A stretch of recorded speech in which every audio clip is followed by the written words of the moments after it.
So welcome to New Hampshire SAS Modular and Interim Assessments. This morning's webinar will be hosted by Ann Mordecai and myself, Elizabeth Dion from Demonstrated Success. I'm sure you've all met Ann many times. She is wonderful. She has been in education for over 30 years. She does a lot of these webinars, everything with the math curriculum and so much more. I am an admin for Demonstrated Success and have found just the greatest group of people. I feel very fortunate. We want to say thank you to the New Hampshire Department of Education. They have sponsored these webinars and have been very supportive of education from the beginning, obviously, but for the changes that we've had to take into account and react and act on in the past 3 months. We want to say thank you to all of you for your dedication to your students, for your dedication to your profession. You folks have done an incredible job staying curious and learning to get better with all the changes that are happening on an hourly basis. It's not even daily. It seems like it's been hourly over the past 3 months. Thank you, thank you. Everyone will be muted. If you have a question, please enter a chat question over on the side column. You will see it says chat. Just click on that, type in your question, and we will get it answered. If we do not answer it during the webinar, we will respond to you after the webinar. Please, no worries. You can also raise your hand over there, and we will unmute you to talk if that is needed or wanted as well.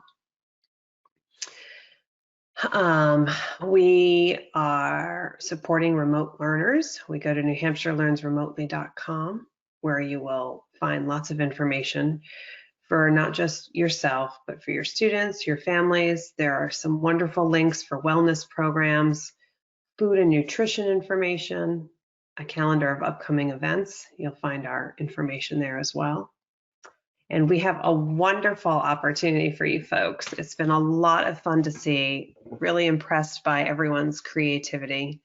And even if you're not creative, that's okay to still enter. We have the remote learning photo contest. We're asking for all your entries by Friday, June 12th. So not this Friday, but a week from Friday. Just upload a photo. You get a chance to win $150 towards a classroom or school celebration. It's going to be picked randomly. There are also second and third prizes. A $50 certificate to Barnes & Noble. Just go to demonstratedsuccess.com and you will see right on our homepage, there's a link. Just click right on it, fill in your information. I promise you it might take a minute, and it's really fun to see everyone's entries. Here are a few samples of those, actually. There's lots of them. You guys are just terrific. You really are. You really are. And you're almost done. You're in the home stretch. So just want to remind you too that with this webinar and with your jobs and just in life, there's a lot of lessons we can learn from Mr. Rogers. It's very important to find care for ourselves. Find time to care for yourself. Self-care is critical. So you can be your best for yourself. You can be your best for others. Please ask for help. We all need to learn to do that. And it's so important. It's what you're telling your students. It's what we have to remember too. We're learning every day, especially with these changes. And we can work to make a different right where we are. I think it's supposed to be difference. Yes, it probably is. I typed it wrong. I thought I had changed that last night. Thank you for noticing. I'm sorry. I thought I had changed that last night. Anyway, without further ado, I'm going to pass the screen over to Ann Mordecai, who is going to get us started. Thank you so much. Thanks, Beth. Good to see you this morning. I'm going to, I don't know who has to switch it back, but I think I'll change the presenter back to me. And hopefully everybody can see my screen. I'm going to turn off my camera just because it takes up some of the film and some of the space, and you don't need to see it. I love Mr. Rogers. Actually, that didn't work. Turn that off. People can see you. I want to turn it off. So now that's off. Okay. I love Mr. Rogers. I love his little messages. That's why I put that in there. When Beth was talking, my internet went out for a minute, so I'm hoping that isn't going to keep happening. if it does, I'll just get back on, and I don't think it will kick everybody else off, so if you just wait, I'll get back on. I want to make sure everybody can hear me. Do you see where the questions are? Please ask questions. We can't see your screen. I'm not seeing your screen. Okay, hold on. Show my screen. There we go. Thank you for telling me that. Okay. So you must be hearing me, I'm assuming. It's always funny to talk and not see what's going on with the listeners, but we can hear you. Oh, good. Well, that's good. So please, I don't know if Beth said, but please ask questions. People did submit questions, but there's a little question part on your control panel where you can enter questions. Beth will be monitoring those, and she'll interrupt me and ask, or she'll wait till, if it's something to wait, we can wait, but otherwise she will interrupt me and ask. So please ask the questions. The goals for today, we're going to talk about the interim and the modular assessments, the SAS, New Hampshire SAS assessments. So the goals are to talk about what are they, why would you use them, how do you administer them, and how do you look at the results? What do you do? What about the results? What do you do with them? These are some of the questions that got sent in on the registration. I kind of combined a few of them, but can these be given at home? Yes. Some of these questions I'll answer as we go through, but I'm just going to look at them now. Yes, I'm going to talk about that. Are these good assessments to give over the summer or early fall? Yes, talk about that. Can students take them from home? Oops, I forgot to consolidate that. What do the reports look like? We will go over that. What are the options for grades K through 4? There are no SAS assessments for K through 2, but 3 and 4 have assessments, and I'll show you those. Actually, 3 through 11 have assessments, 3 through 8 and 11. How can they be used to assess growth for a small group of students? They're great for that, so I'll show you that. Is there a training we can provide for parents who might be giving the test? There is not a training that I know of yet, but I am putting together a video that you can either learn and then teach your parents, or you can just give to your parents. So it's not a lot that they have to do, but there are a few steps they have to do. And how do teachers best use this information to plan lessons? And that's, I think that for most of the people who are here right now, this is what we're talking about. What are we going to do with these in the fall? But we will see how that goes. I have a couple polls I want to put out, if I can figure out how to do this. So the first poll is about whether you've used these before or not. So I'm going to launch it, and then you guys can answer it, and I'll tell you what the results are because I get to see them. You should see it. I hope you do. Do you see that, Beth? Yes, we do. Okay, great. So if you could does everybody see that poll? If you could start answering, yes, I see. We have 0. I need to remember how. Yes, but I don't know how to use the results. And 31% have seen, have used them, and 60 have not used them yet.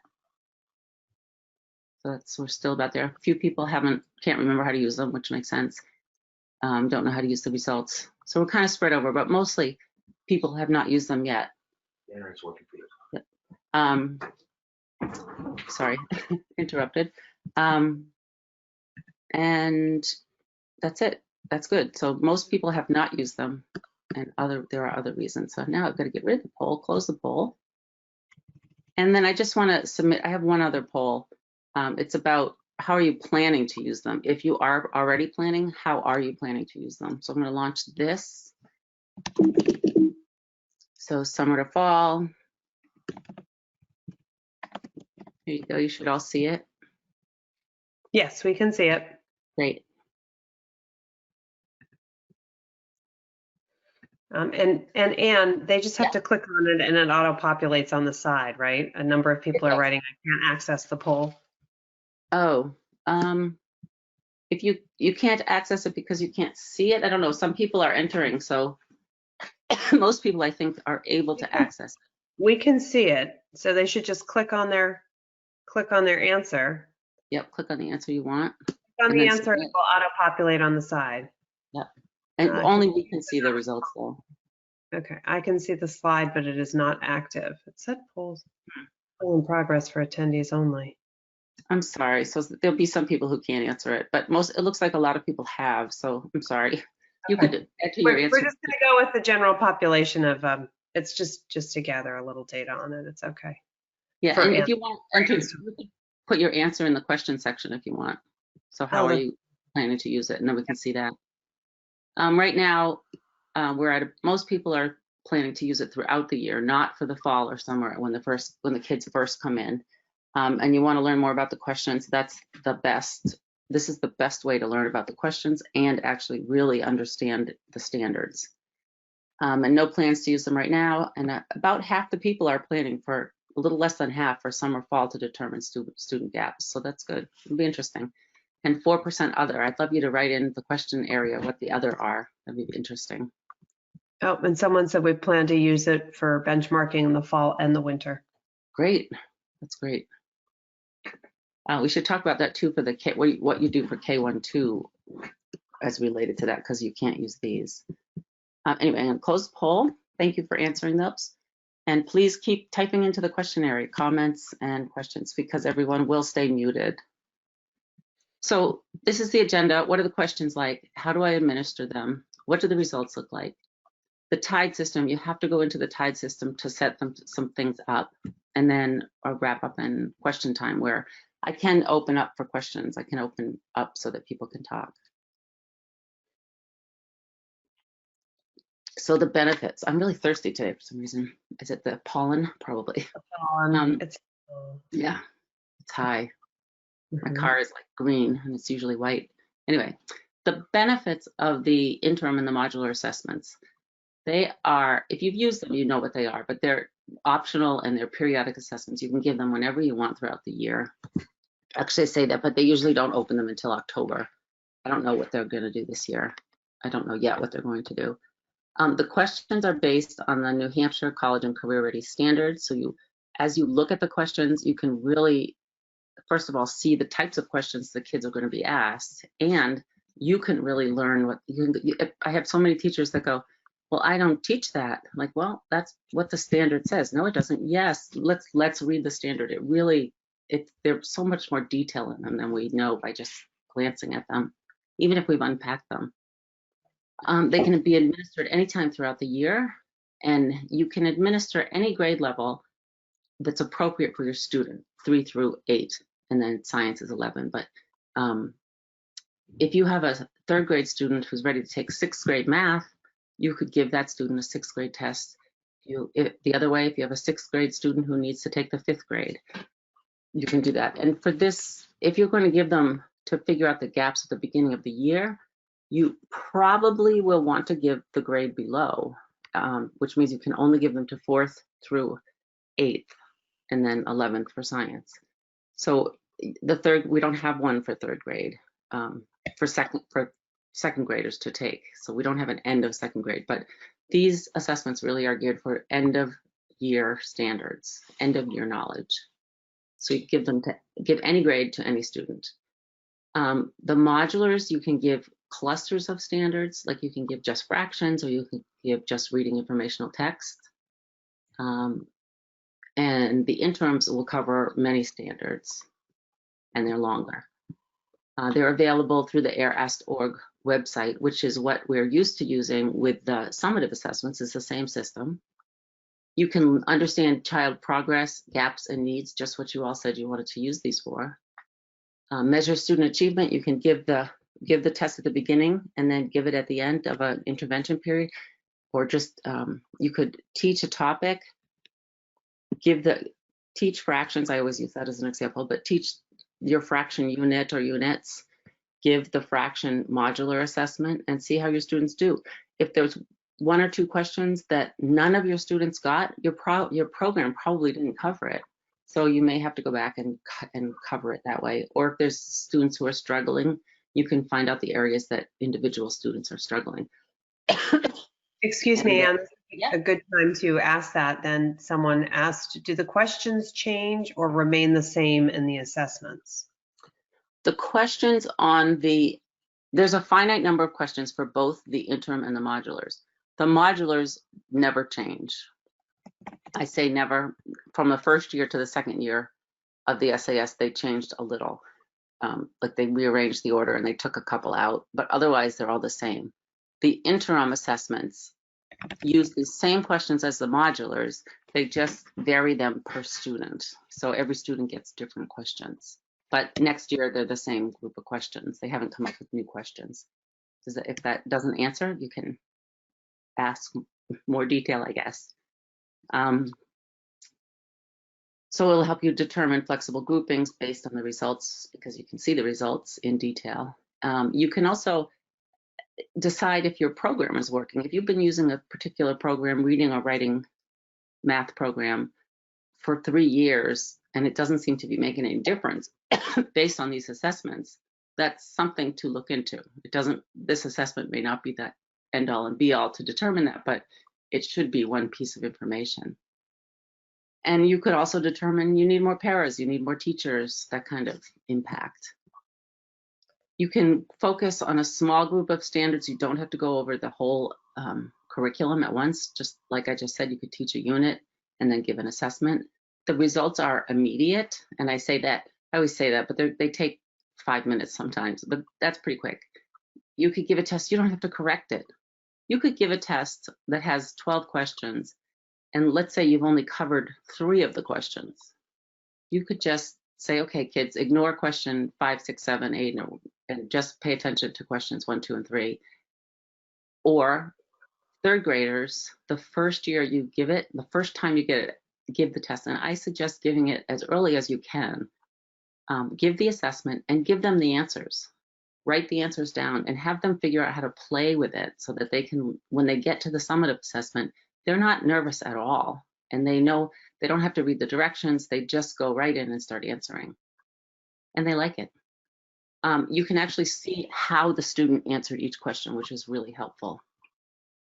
They are a fantastic way for teachers to learn the types of questions that students will be asked.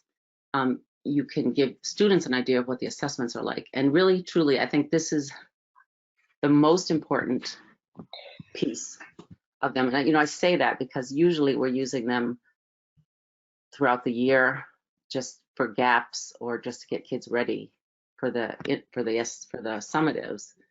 But it really does, it gives teachers a deeper understanding of the standards, which right at this exact moment probably isn't the most important thing. We just have to know what the kids have learned and what they haven't. But when you really get into these questions, you really can start learning more about, oh, it says I need to use models. The standard says, multiply using models. Well, what does that mean? And when they say that, they really mean that. They don't mean multiply 2-digit numbers by 2-digit numbers the traditional way. It means use models. So you get to see that, and that's a great thing. Now, this is another screen that I usually show that is going to get old because we haven't taken them, but and it's not as important now, but it's very important. I just want to show you how it actually does work to improve scores on the SAS assessment. And that just doesn't seem that important at the moment, but it does work. So in 2014-15, this is one teacher's results. And it says, she had 14 students, the first year, 16 students, 16 students, 17 students, 19 students.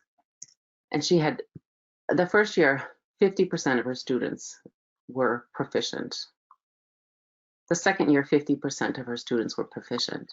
The third year, she used these assessments throughout the year, and 88% of her students were proficient.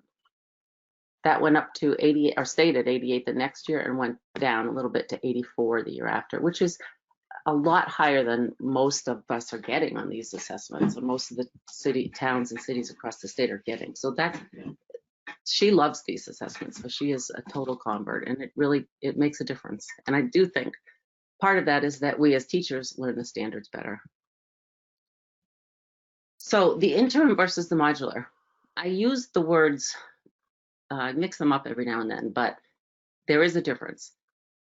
The modulars, I'm going to go over first, they are the ones that focus on the smaller set of the concepts, fractions, reading informational text, writing.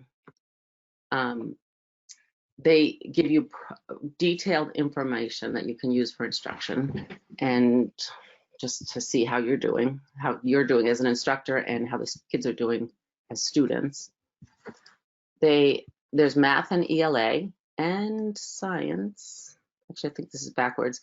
Math and ELA and science for the modulars. And there are about 9 to 12 questions per modular. So they're short. There are fewer questions for science, but they're much longer. So this is backwards. And then the interim assessments, they're similar to the content of the summatives, but they're only about 30 to 35 questions. So they take longer than the modulars, but they don't take as long as the whole summatives. They're only for math and ELA, so they're not for science. So I actually don't like, you sound like you have a question, Beth. No? I'll ask you when you're done with this part, Okay. yes. I actually don't like using the interims, mostly because of the results that they give. First of all, they're long, and I really like using them after I've taught something. So I've taught a concept, I want to see what the students learned and they didn't learn. But the reporting is different.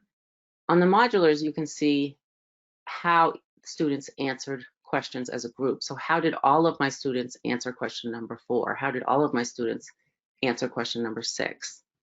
As well as how did Johnny answer question number 6?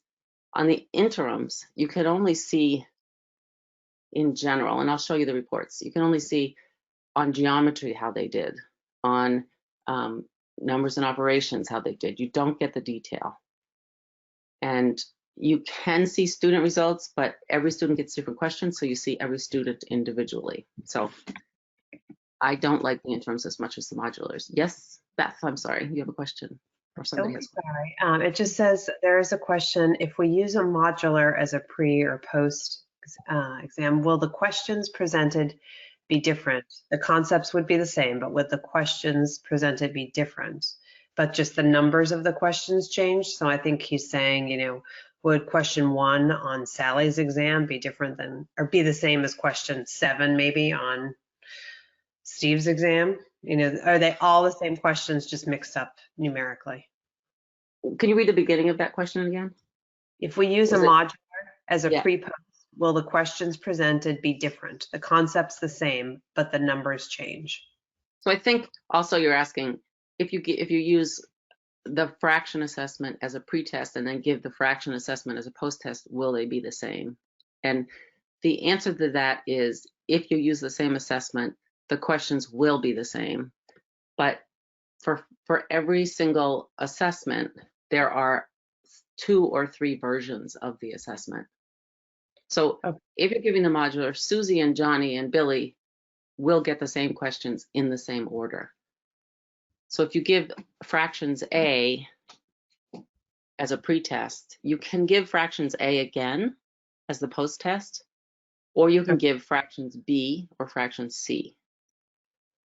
The problem with if you call them and if you call these people and ask them, they will say, yes, give A and then B and then C. But that doesn't really work, because what I have seen is that A is not equivalent to B and it's not equivalent to C. So A could be really hard and B could be really easy. C could be all multiple choice. So you can't really give them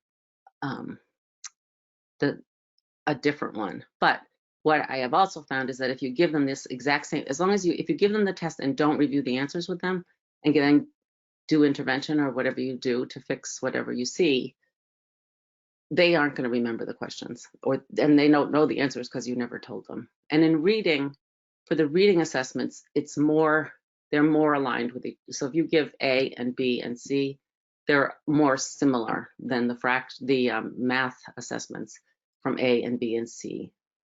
Did that make sense? Yes, I think so. And then there was one other, and then we'll go through this more. It says, Anne, you mentioned you don't like giving the interims because they're long and not as detailed. If we want to see where the kids are in the fall, do you recommend giving several short modulars or one longer interim? That's a good question. I think I'm stuck on this. I think if I were going to teach a class in the fall, and I was going to start with teaching numbers and operations or addition and subtraction or something, I would give, or reading informational texts, wherever you're starting, I would give just that piece of it. Because if you give the interim and you get 30 questions and you can see that, oh, they didn't do well in these 3 geometry questions because they never got to geometry. They didn't do well in a few of these fraction questions because they didn't get to fractions. That's not going to help you right away, because you're not going to do fractions at the beginning of the year, and you're not going to do whatever my other example is, right, or geometry right at the beginning of the year. So I think I would start with the modulars that are related to whatever I'm teaching first. I think. If people have other opinions on that, or you think there's a reason to give the interims, that would be great. I just don't think you get as much information out of them, or as good information. So sorry. Okay. She just asked as a follow-up, would you still use those modulars? If you use the modulars to see where the kids are, would you give on grade level, or is this where you reflected back a minute ago and said you'd give the grade in the fall? Yeah, I would give if you give an incoming 4th grade student the 4th grade assessment, theoretically, they shouldn't be able to answer any of the questions, and probably they won't be able to answer any of the questions. So I would definitely give the 3rd grade assessment to the 3rd grader, to the 4th grade student. Yes. And now that I say that, that could make sense. Now that it might make more sense to give the interims. I wasn't thinking that way. If you give the interim at the beginning of the year, and you can look at the results and you have time to plan, you could say, oh, they never got to this last year, so let's cover that first and get it out of the way. And you could do it that way. What you should do is look at the questions, and I'll show you how to do that. And once you look at the questions, I think you'll be able to better decide which you should give. The other thing I want you to know about the interims is they can be, well, that's not true. Both of them can be put on P+, so forget that. All set for questions? Yeah, I think so. Yes, thank you. Good. Thank you for asking these questions. So for the interim assessments, these are the choices. You can take the math for grades 3 through 8, or the ELA for grades 3 through 8, and that's it. And they both have about 30 questions, but you'll be able to see them. For modular, you can take math 3 through 8, ELA 3 through 8, science 5, 8, and 11. And this is, the science are something, if you're a science teacher or you're an elementary teacher, elementary is tough because it's 5th grade, but if you're an 8th grade science teacher, give the 5th grade science, or 11th grade teacher, give the 5th grade science test. They're hard. And they're not really related to content as they are about understanding problems and working through problems and reading graphs and charts. So when you look at them, you'll see. And the handout, there's a handout attached to the control panel, and there's a handout that will list all of these because I'm going to keep going. So in ELA, for grades 3 through 8, you have the choice of editing, an assessment on editing, an assessment on informational text, one assessment on listening, and assessments on reading literature. And actually, I can't see the bottom of my screen. So you've got 3 through 5. For writing, you've got informative and opinion. You can pick one or the other. 6 through 8, informative or argumentative. You can actually pick both, but not at the same time. Well, you can pick them both. Kids can't take them at the same time. Math, even more options. 3 through 5, it's measurement and data and geometry. Numbers and operations base 10, numbers and operations fractions, and operations and algebraic thinking. So think about this. If there are only 9, 10 questions, 12 questions per test, and all of measurement and data and all of geometry are in one test, that's not the most important part of math for 3 through 5. So these other 3 are more important: numbers and operations for fractions and base 10, and then operations and algebraic thinking. 6, 7, and 8, you can see here, I won't read them all, but they're based on the clusters of the standards. So whatever the clusters are in your grades standards, that's what the tests are based on, except where they're combined. Geometry, statistics, and probability are together in 6th grade. In 7th grade, everything's separate. And in 8th grade, geometry and the number system are together. Science has all of these choices. And if you teach science, you really should look at these because they are hard. So now, your question? No? We're switching to how do you access these assessments? If you've used them before, this will all look familiar. If you've given the summatives before, this will all look familiar. So you log on to the nh.portal.airask.org, which is right here, and you come to the home page. There are 2 parts on here that I use, and this is one, and this is the other, and I'm going to show you both. There's also a contact area, and at the bottom of every page, they give you their phone number, or there's a little link for contacting us. They are responsive. Sometimes they don't know the answer to the question, but if it's a technical, how do you use the system, they are really good at that. But when you get into, this question doesn't look like a 5th grade question, can you please explain? They take a little longer, but they're really responsive, so that's helpful. So to do anything with the test, you click on Test Administration from the home page. And then you come to the page that I call the 9-box page because there actually are 9 of them, and I'll show you in a second. Here they are. So these are the 9 boxes on the 9 buttons on the 9-box page. And I'm going to show you, I'm sorry, 1 second. I don't know. Let's see. I just heard that I've sucked the life out of the internet in the house, which is sad, but oh well. Test administration, there's online reporting, practice training site, which I've never used except for the beginning, Tide, all these different ones, and I'm going to go over some of them. Yeah, what are the questions like? Actually, maybe I'm going to tell you what they're all for. Let me go back one. So test administration is where you use that to administer the tests. The online reporting system you use once we take the summative assessments. Practice and training, if you want to just look at some practice questions. Tide is where you do all the student stuff, where you can put in accommodations, you can find their numbers, you can create test tickets. The test administration certificate, we have to do it every single year, and if you don't do it, you can't get on. So just when you get on, you can just take it and watch it and click through it, and you're done for the year. Assessment viewing application is where you go to look at the questions on the assessments. Airways reporting is where we get the assessments, we get the results from the interims and the modulars. So this is for the summatives, and this is for the interims and the modulars. This has a lot of resources in it. You can go there. I mean, there are a lot of I do use them, but so you could look in there. When you have a question, you can start there. And inbox, I don't know what that is, so we won't use that. So what are the questions like? Let's start there. I want to know what the questions are like. I've got to figure out which assessment to give. And really, it's the first thing you should do. You shouldn't just pick a test without looking at the questions.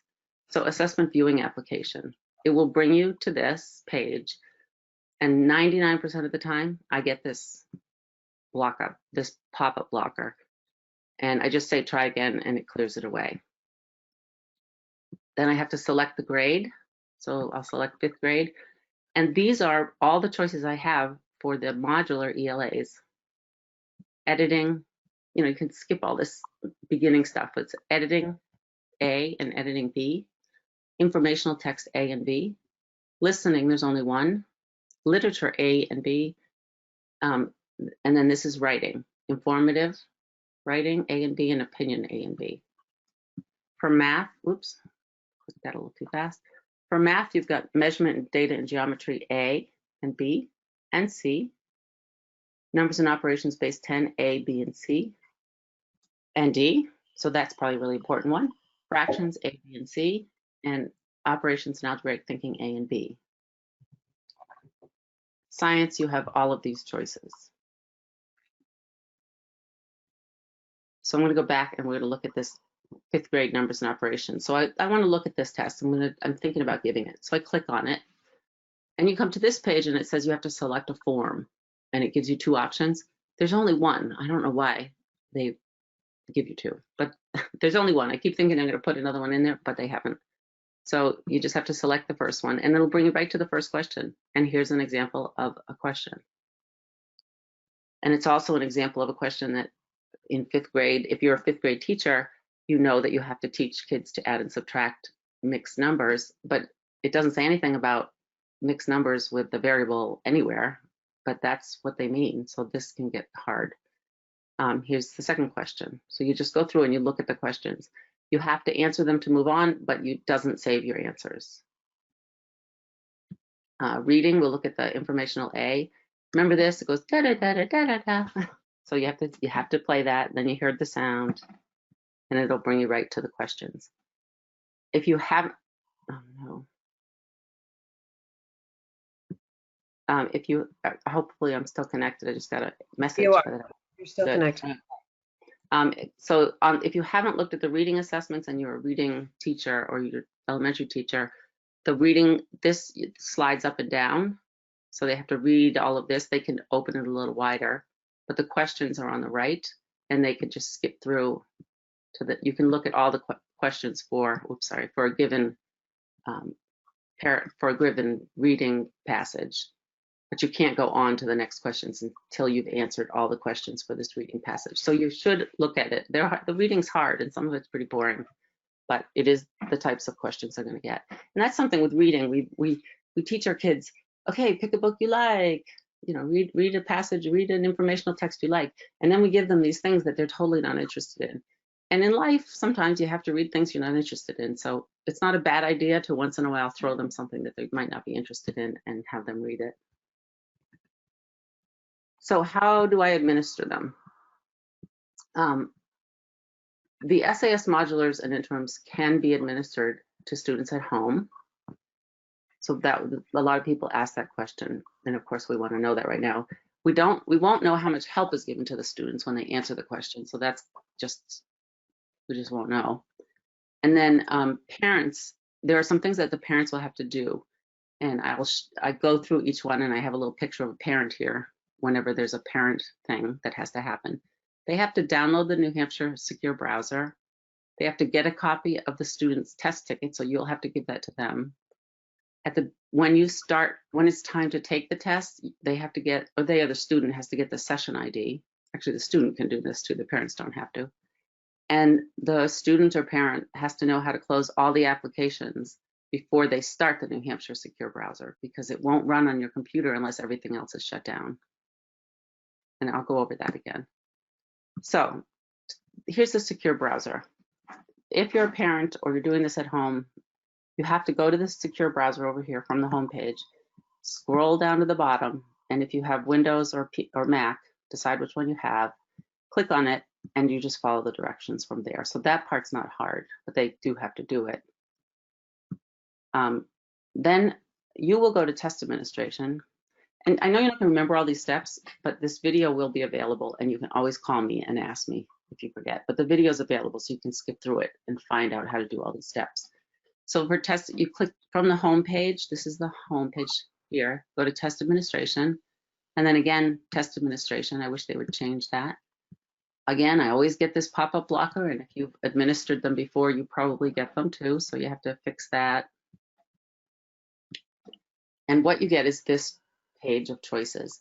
You can either choose interims, modulars, or Braille. And I don't know anything about the Braille, so if you have Braille, a person who needs Braille, then you'll have to call the asked people. But if you want to look at the interims, you always when you're on this page, use the plus sign. I don't know why the box isn't in the right place, but use that plus sign. If there's a plus sign, use it. I want to give a 5th grade math test, say, so I'm going to click on math. Use the plus sign. Whoops.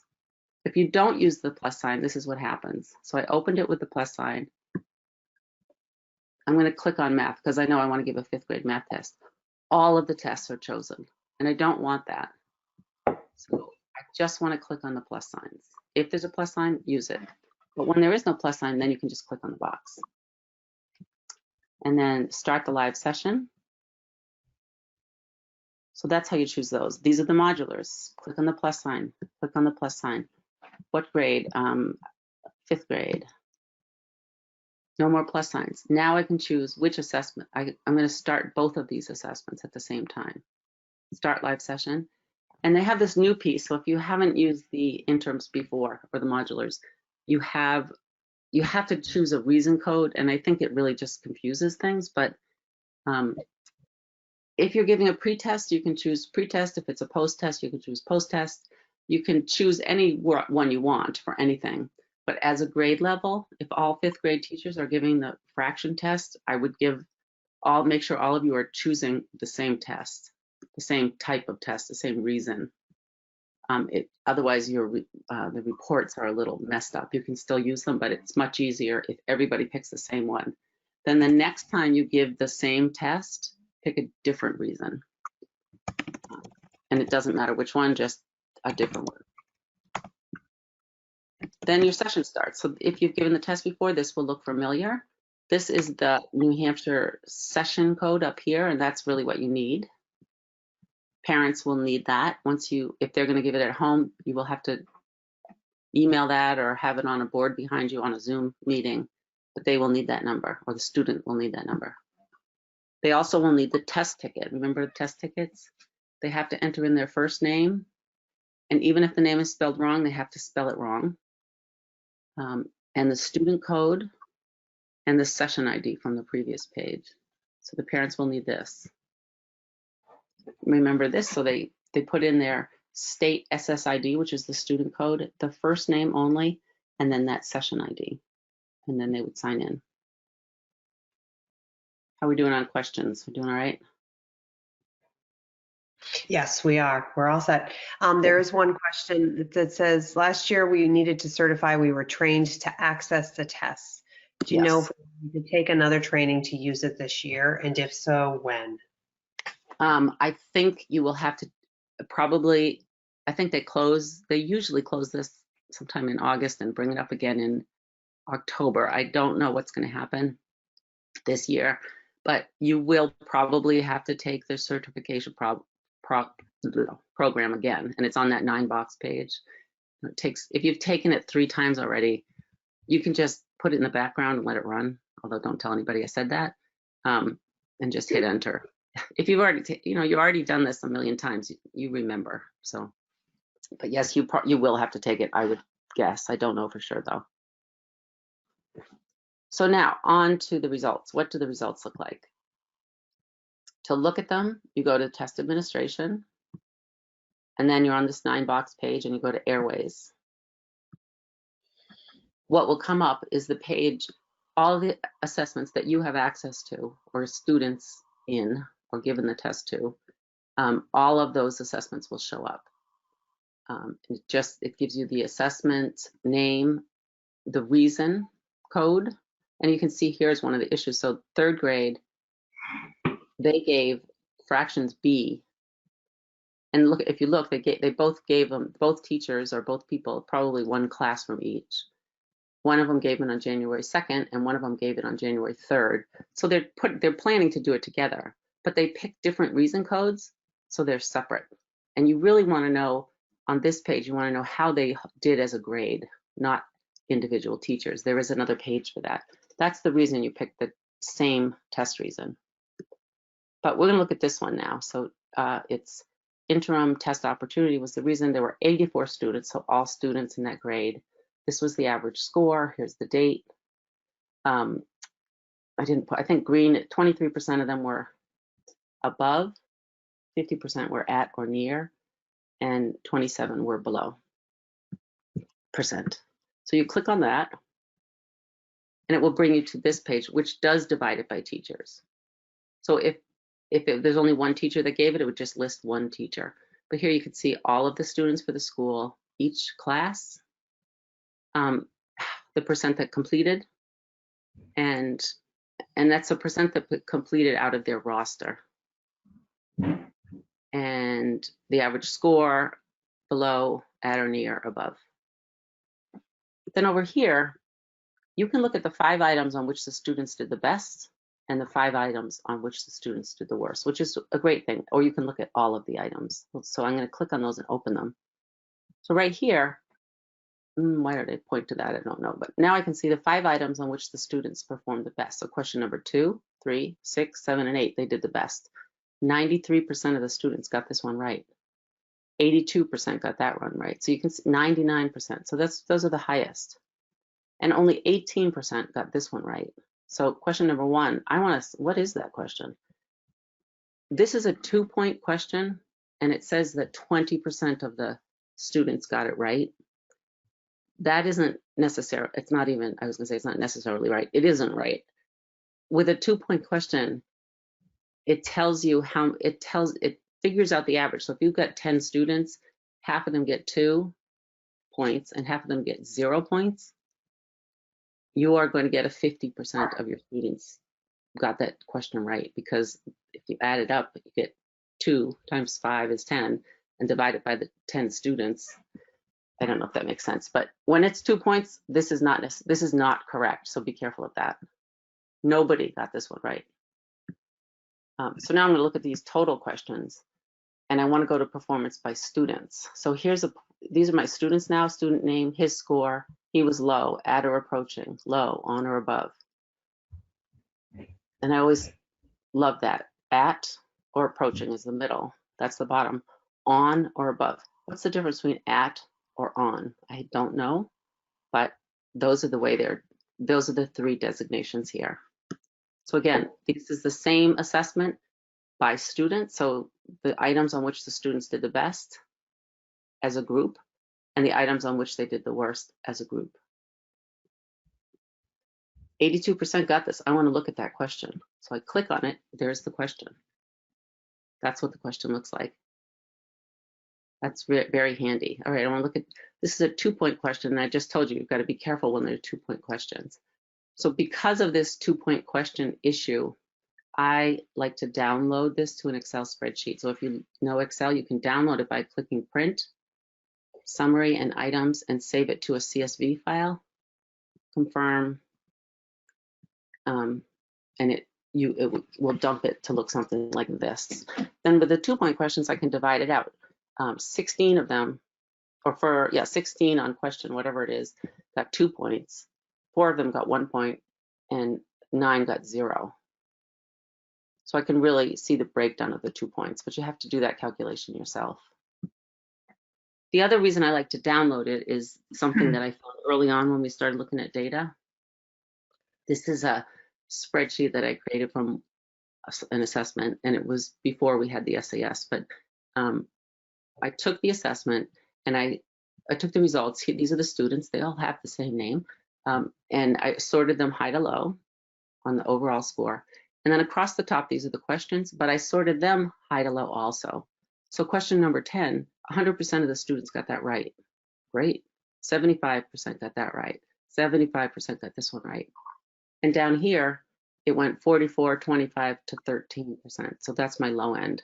So that was interesting. So we looked at what the students did well. And we go, oh, they multiply a 2-digit number by a 2-digit number. We know they can do that. Yay, we taught that really well. Good job, students. Comparing 2 fractions, yay, they did a good job. Dividing within 100, yay, we knew they could do that, yay. Okay, now let's look at what needs to happen here. So multiply a 2-digit number by a 2-digit number, wait a minute, they got 100% on that. Comparing 2 fractions, so this actually happened. It wasn't necessarily this assessment, but this really did happen, and we looked at it, and it was early on in looking at data. We went, well, this is stupid, the data's not right, it can't be right, but we kept looking at it, and if you were all here, I would ask you and see if you could respond. What do you think it was? It really was real. And they were all word problems. They were all pretty much the same level of word problem. They were all whatever the grade was, 5th grade. And we cut the assessment out and laid it out on the floor in order from high to low. And we looked and looked, and we finally realized that these high questions had pictures with them, and these low ones did not. So by looking at the data this way, if we had looked over here, we would have said, oh my gosh, we already taught that. I know they can do it. I've seen them do it. I know they can do it. And we would have gone back and started reteaching multiplication by 2 digits and reteaching comparing 2 fractions. when what we needed to do was teach the students to draw pictures when they solved word problems. So really digging into the data it takes a little while. It's not a quick thing to do. And you really have to think about what's going on and look at what went well and look at what didn't go well. So that's my little example there. Anyway, so those were the results of the modulars. That's how they come out for the modulars. This is how they come out for the interims. And I only have this one page for it. So it's, you can see performance by student, and what you'll get is how each student answered their own questions, and they each got different questions. So you have to look at each student separately. But here I can, Mrs. Smith's class, she had 15 students. I can see how they did on geometry as a whole, measurement data, numbers and operations, in fractions in base 10, and operations and algebraic thinking. I don't get any more detail than that. So that's one of the things I don't like about the interims. We have questions about that? I went over kind of fast. And I think it's getting late, but I can't seem to see my clock, so I don't know. It's 8:53. And there were a couple that are great. It says, we need to open these exams as soon as the new year starts. With no SDAS data from the spring, we need to figure out where our new students are at as soon as possible at the very beginning of the year. Yeah. He had also mentioned that this particular person, some of our teams will be giving the prior grade interim and then the current grade as a baseline for the year, which is just a fantastic way to get a really full view. Yeah. It's a good idea, but be careful. They probably will not be able to answer those end of year assessments, but will give you a great picture of growth throughout the year. And then I would use the interims. And then another one, how would you recommend we get them this information, the parents, this information, if we are in a remote learning environment? They can't get the information electronically when they're in secure browser mode. You have to give them the information beforehand. So you have to send them a few days before. Well, you'd have to send them the test ticket. You can give them anytime. It doesn't change all year. It's the same test ticket. And I'm going to show you in a minute how to get there. That's a good question about the session ID. Probably in Zoom, you'll have to, you can't put it in the board behind you. You'll have to start in Zoom or whatever platform you're using, give them the session ID, and then tell them to log out of Zoom and use it. And maybe give them your phone number, I don't know. And he suggested maybe you should also recommend it's all done remotely at the same time. So for instance, grade 5 math is all done at 9:30 a.m. Monday. Yes, that's a really good suggestion, because once you start that session, you could leave it open all day, but it really would be better to just have them all do it at the same time. But that is a good question. If a parent gets stuck, they could send you an email, so you could check your emails. Maybe you'd set it up like that. And someone just said, how can the secure browser be accessed at home? So that was when we talked about you download the secure browser. The parents have to download the secure browser, and then they just open it like they would any other application, like they would Word or Excel. And just a reminder to all these fabulous attendees too, that this presentation is going to be available on our YouTube channel just shortly after this webinar ends. So you can always go back and watch it again. And also you will have access to the slides Anne's presenting. Yeah, and we'll send you a link to the YouTube channel. And the slides, they'll all come. And the slides, right? Yeah, they'll all come in an email to you after this is over. Yep. So, and if I am going to make a video or just written instructions or both for parents, because I do think we're going to start using it that way. I'm going to try and go through the TIDE system quickly because we only have a couple more minutes. So for the TIDE system, there are a few things you have to do. You have to print test tickets for the parents and yourself if you're going to do them. You have to set up any accommodations, and you have to give access to different grades if you want to give different, like if you want to give 3rd grade tests to 4th grade students. The way the test comes set up, you can only give a test to that particular grade. Actually, that's something I might talk to the DOE about changing, now that I say that. So you go to the TIDE system here, print test tickets, says right in the middle, and you can print it from a roster. If somebody has set up a roster of your students, you could do it from that, but If they don't, you can do it student by student. Click on students. Actually, if they haven't set up a roster, you won't be able to see the students, so somebody's got to do it. 5th grade, and then look at the results. If this is Johnny Smith and Susie Jones that you're looking for, you just check them. Click the print button, and you want to print the selected tickets. You get this page, and it's blank, but you can make them different sizes. And then print, and this is what you get. Although I only picked 2, now you get 3. And this information has to get to the parents. So I did that really quickly. It's pretty intuitive. You just go into Tide and you'll find print test tickets. Now, accommodations and designated supports, probably there's somebody in your building that does this. The way you do it, if you have to do it, is Tide, go into students, view and export, search for a student,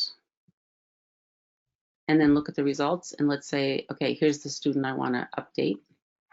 This will bring me to the accommodation page. So you make any accommodations and you save it, and that's it. So if you know what your accommodations are, you just have to look for them. But probably there's somebody in your school that does that. Now, if you want to set up different grade levels, probably, again, there's somebody at your school that does this, but you go to Tide, students, view the students, and search again. So that's all the same. And then find your student. And if you scroll down just one page, there's an interim eligibility, interim testing. It's set up for their own grade. So this actually should just say grade 3. What you do is just click on it, select all, and then they can take any test. Don't forget to save. You can also upload that data, which I may just skip these pages because this doesn't matter. If you want to upload, and I'm going to skip right through this, you can just call me and ask me, and I can show you how. So I'm going to skip that. So we talked about the assessment viewing application, which is really important. You have to look at the test before you figure out which one to give. If you want to give an A and then a B, make sure that they are equivalent. And in math, they are generally not. So be careful of that. I showed you the test administration. You have to distribute test tickets, start the live session, and give it to the information to the parents. In Airways, you go to Airways for the results, and in Tide, you set up the accommodations, change access to grade levels, and print test tickets. So that is everything we went over. This is how you get there, and that is it. So any more questions? You did a great job. Do the accommodations that I entered last year carry over to the new year, or do I re-enter? Do you know? They changed things this year, but the state law said that we couldn't have any connection between a student ID and a student ID, so you can't connect one year to the next, but I think they changed that, so I don't know. Generally, yes, you have had to re-enter every year. That may not be true this year, don't know. Okay, and are the grade restrictions in Tide only for interims or for modulars as well? Both. Whatever you change, it changes it for both. Okay. Well, that just about wraps up another fantastic webinar by you, Anne. I did want to remind everyone on the call still that we will host more webinars this summer, but we are taking a brief hiatus over the next 2 weeks. So if you don't mind checking our website out frequently, we're hoping by June 12th we will have some new ones posted. But like you, we have a lot going on and feel like you all need to just kind of breathe and just get through the end of your year. And don't forget about the photo contest. You go to Demonstrated Success and see the photos that are there and add your own. Yes. We'll give you a link to all the prior webinars that we've done, and this is just a short list of them. And these are all the videos you can see. This is kind of what it looks like. And please send either of us an email if you have a question or call, and we will answer, definitely. So, this was a lot to take in an hour, so definitely call, ask questions. If you want to hang on and I can unmute you if you have questions, we can do that. So we'll stay on for a few minutes. And if you want to be unmuted, you can actually, there's a little hand raising thing. You can raise your hand. I think you should see that. I don't know exactly what it looks like, but. There it is. Now it's up. The hand was not on it before, but now it is. All right. So thank you for joining us. I will unmute you, Daniel. I can figure out how. There we go. Unmute Daniel. Hi, Daniel. Hi, good morning. I just wanted to check. So I have my one class of 5th grade students, and I want 2 of my students to take the 7th grade math assessment and everybody else to take the 5th grade math assessment. Can I do that under the same test session ID? Yes. You'll Okay, start them both, but then what will happen is the students, everybody will, all your students will log into that session. Right. And they'll all see the 5th and the 7th grade.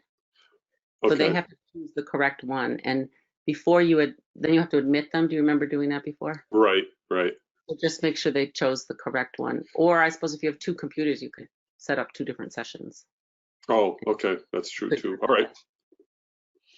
Okay, great. Thanks for asking. Anyone else? All right, great. Thank you for joining us, and we will see you later. And call or write if you have questions. Bye. Bye, Beth. Thank you. Thank you. Thank you so much. Bye-bye. Bye.